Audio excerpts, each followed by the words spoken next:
know I'm about to go in. Told me that I couldn't do it, but I gotta bring it back, so they're really numb with it. Let's go. Tell me where you're from, where you stay. Now I keep it lit from the coast to the bay. Peace on the right. If you guys are looking to get cheap and instant Madden 18 coins, be sure to head over to muttcoinbank.com and use promo code MAZE at checkout for 10% off. When I woke up this morning, I was extremely happy. At the beginning of the year, when they released the GOAT promo, I spent everything I had getting 3 GOAT players and upgrading them all to 87 overall. So over the past month or so, these players have started to become less and less effective, and they're non-auctionable or tradable, so I thought they were just going to be worthless on my squad. What I basically thought is that I wasted my money at the beginning of the year. I wasn't going to get to upgrade these players anymore, and so eventually I wouldn't even be able to use them. When I woke up today, I found out they released new GOATs and new upgrade sets to get those players to 90 overall. Now, when I heard this, I was like so excited. I was like, finally, I can upgrade these players that I've been wanting to. My Randy Moss, my Ray Lewis, my Deion Sanders. My team's gonna get that much better. Now, in some ways, I could do that and my team could get that much better, but I think EA really ripped us off here. So we're in the main screen of Ultimate Team. We're gonna be looking at the upgrade sets. I'm gonna show you the sets they introduced for the GOAT players all the way over here, GOATs. You see they added in Calvin Johnson, Michael Strahan, and Franco Harris, which is a fullback. Not really sure how many people are going to go for that one, but they still have Tom Brady, Barry Sanders, Jerry Rice, Ray Lewis, Deion Sanders, Bo Jackson, Randy Moss, and Ronnie Lott. So there's a lot of options here. The ones I have are Ray Lewis, Deion Sanders, and Randy Moss. Randy Moss being my favorite. I'm going to look at him. To upgrade him, you need to put 15 in to give him a +1 overall boost. So 15 baby goats here, another 20 here, and another 25 here. Now in total, this is 60 goats, and you're getting a +3 overall boost. So that's a lot of coins and GOAT players you're putting in to get that +3 overall boost. Now, if you look at the price of these baby goats, you go on the auction house and you search for the cheapest one. You see they're going for right about 9,400. Now, if we do our math here and we do 9,400 times 60 to get a +3 overall boost, that comes out to almost 600,000 coins. And now this doesn't even take into account the original GOATs you put in. For some of these players, I put in another 40. Now let's take that 40 I put in originally and add it to the 60 they want me to put in now. That's roughly estimating 100 baby goats for this 90 overall player. Now, if we're rounding and say these go for 10,000 coins a piece, that's about 1,000,000 coins for a 90 overall player.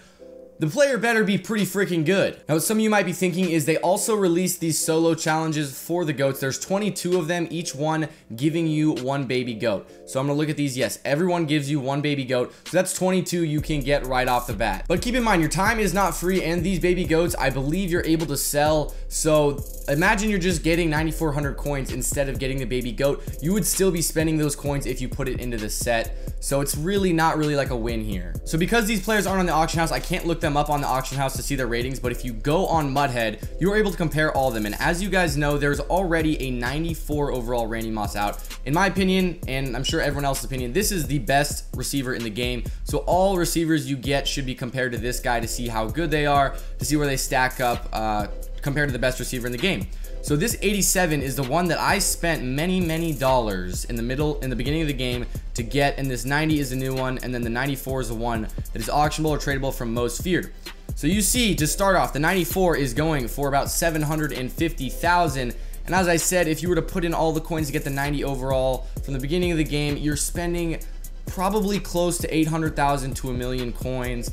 And that's for a card that obviously isn't even close to as good as this 94 overall. All of us would have been better off to save our coins and then put them into sets later on. Obviously, I've been using the 87, so I did get some use out of them, but still, I don't think it's worth spending all that coins when I could have just saved and got the 94 overall. Now, as we go down and we compare the 87 on the right to the 90 on the left, you see the speed is only +1. The 87 overall has 90 speed. The 90 overall only has 91 speed. That's really not a big increase. It's only +1, and it's a +3 overall card, so that kind of bugs me a bit. And then, of course, the 94 overall in the middle has 94 speed.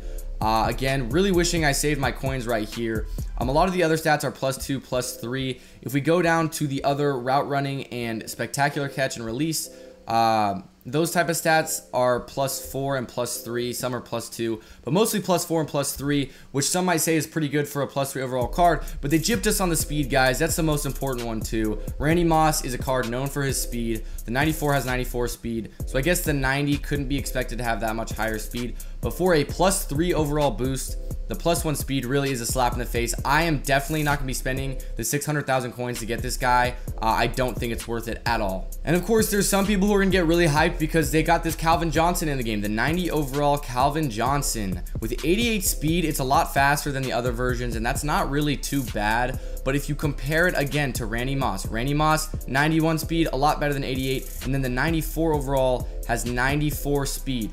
And keep in mind, to get this Calvin Johnson, you're gonna have to upgrade from the beginning. So you're gonna be putting in a lot of coins, probably more than it would cost just to buy the 94 Randy Moss, guys. I would buy the Randy Moss if you have the coins that do Calvin Johnson, because if you do compare the stats right here, you see 94 speed to 88. That's a huge difference. +6 speed for Randy Moss. And then all the receiver stats, Randy Moss wins as well. He has better route running, better catch in traffic, better spectacular catch, better release.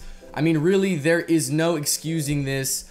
Do not spend the coins to get this Calvin Johnson. Do not spend the coins to get the Randy Moss. If you have the coins, then save them and use them for other things. The next one we're gonna look at is Ray Lewis. If you look at Ray Lewis, the 87 overall compared to the 90, compared to the 94, the 94 overall goes for about 480,000 coins. So honestly, if you were gonna upgrade to the 90, use those coins to buy the 94. I really think that's the smarter decision. The 94, obviously better than the 90 version. And then looking at the upgrades, it's really what you'd expect. It's kind of just +3 across the board on all stats. But then again, when you compare it to the 94 version, that's just the smarter move. Now the final ones I'm going to look at is Deion Sanders, the 87 overall compared to the 90. Now again, this is probably going to cost you 400 to 500 to do this set to upgrade him to the 90. So his speed is +3, which is what you'd expect. Kind of +3 on everything, it looks like. Let me see. Yes, literally +3 on everything. So it's literally what you'd expect. But again, for that price, I don't know if it's really worth it. This is the only one you could make a case for because there's no other version you can buy. Deion Sanders, this is the only way you can get him, and the 90 overall card does look pretty cool. The one thing I do not like about this card is zone coverage is stuck at 90. If they could just get that 90 to a 91, it passes that threshold and it becomes way better. 91 zone is what you want to look for in all DBs. So this is the only one that I could see maybe people doing and maybe being worth it. But again, for that price, it's like 500 to 600. I don't think it's going to add that much value for what it's worth. Save those coins, spend them elsewhere. So overall, when I woke up this morning, yeah, and I heard I could upgrade my GOAT players, I was stoked until I saw what it's going to cost and how much you're going to have to put in for what you're getting. To get to a 90 overall, over the board, I don't think it's worth it. I think if you already spent the money and got the 87 overalls like I did, you might as well cut your losses. I don't know if they're going to do another upgrade. They might. But for how expensive they are, I just really don't think it's worth it. I hope this video helped you guys out and gave you a little insight on this promo. If you liked it, be sure to leave a like down below and don't forget to subscribe to the channel if you're new. And I'll be seeing you guys in the next video. Now